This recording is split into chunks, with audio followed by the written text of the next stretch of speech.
मित्रों, आपकी बात आपके साथ। राकेश मोहन त्यागी यूट्यूब चैनल के दद्दा मेरे आज 23 अगस्त के सायकालीन या अंक में आप सभी को मेरी राम राम। दद्दा मेरे, आज मैं आप सबके जौहरे जो बतबतू कहना हूँ बाको संबंध सभी वर्गों का अपमान, अखिलेश यादव की राजनीति की यही है पहचान। मित्रों, हम सब देख रहे हैं किस प्रकार इस प्रदेश के मुख्य विपक्षी दल के नेता अखिलेश यादव ने अपने द्वारा लगातार एक सिस्टम बनाए लो दद्दा मेरे, एक क्रम बनाए लो कि हर वर्ग को चुन चुन कर उन्हें अपमान करने, उपहास करने हैं। और वह इस अपमान और उपहास के बाद उनके दिमाग में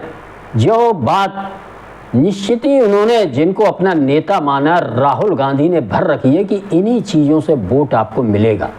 आपका समर्थक वर्ग आपसे और खुश होगा और वोट डाल रहे हो। दद्दा मेरे, आज मैं आप सब बतबते जाई विषय पर करना चाहूँगा। आप सब देखेंगे किस प्रकार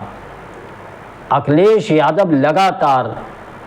लंबे समय से हार दर हार ये कई बार चर्चा हो चुकी है। और उसके बीच 24 के चुनाव में जिस प्रकार उनको जनता ने सहानुभूतिपूर्ण ढंग से विपक्षी दल कहीं बिल्कुल ख़त्म न हो जाए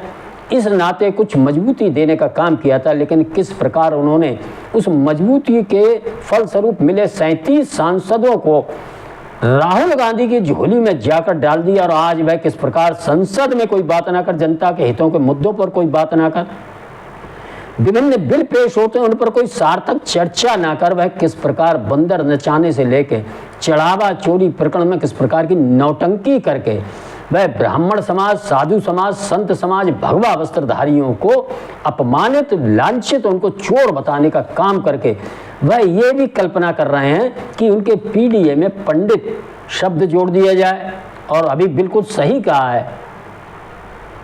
आदरणीय मुख्यमंत्री योगी आदित्यनाथ जी ने कि पिछड़े से पंडित हुए, पाली हुए, प्रजापति हुए, पिटाई करने वाले हुए, कहीं ऐसा ना हो किसी दिन पाकिस्तान भी इस पी में जुड़ जाए। यह है इनका हाल।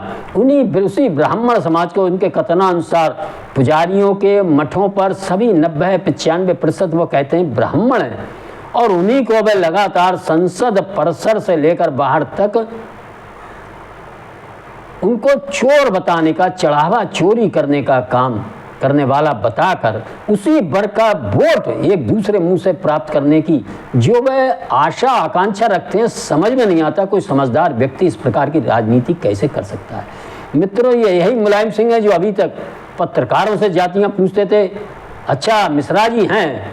शर्म करो मिश्रा जी, शर्म करो। वह उनका बाग को उपहास उड़ाने वाला मिश्रा शब्द से उनको न जाने क्यों इतनी चिढ़ हो गई, उस पत्रकार की बात का जवाब नहीं दिया, जबकि वह लगातार पत्रकार पूछता। ये है इनका चेहरा चरित्र। लगातार उपहास, दीपावली का पर्व हो,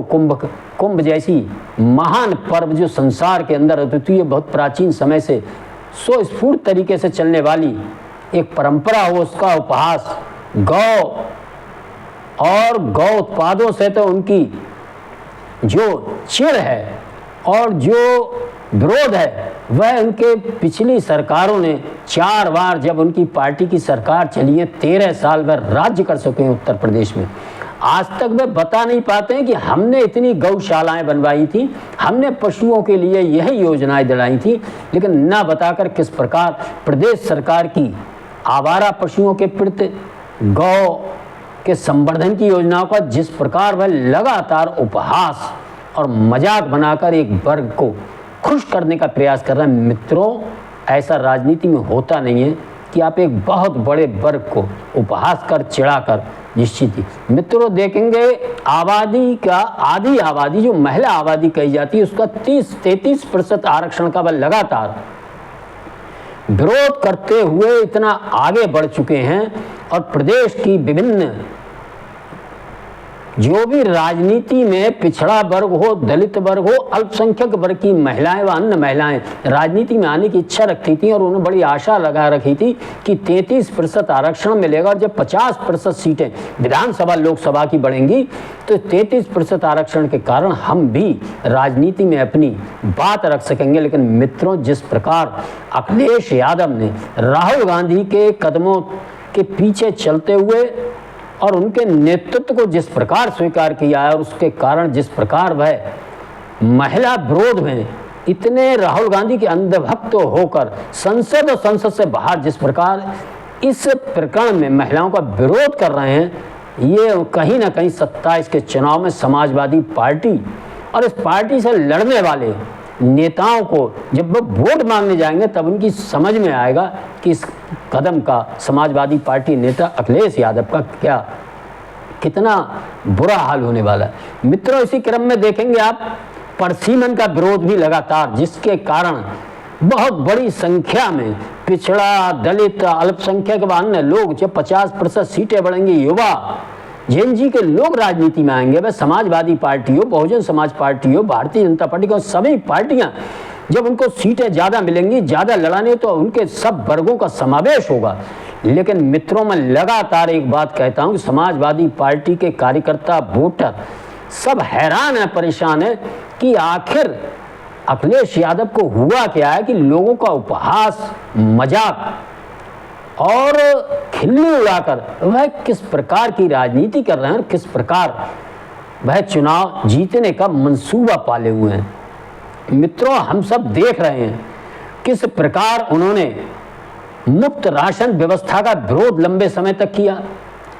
और ऐसा लगता है दुर्भाग्य से यदि उनकी शासन आ गया जैसे कि मुफ्त राशन व्यवस्था जनता को बंटवाना बंद कर देंगे। मित्रों, वह बता नहीं पाते कि उनके समय में राशन व्यवस्था का क्या हाल था। आज व्यक्ति जहां चाहे, जिस दुकान पर चाहे, जिस प्रदेश में चाहे,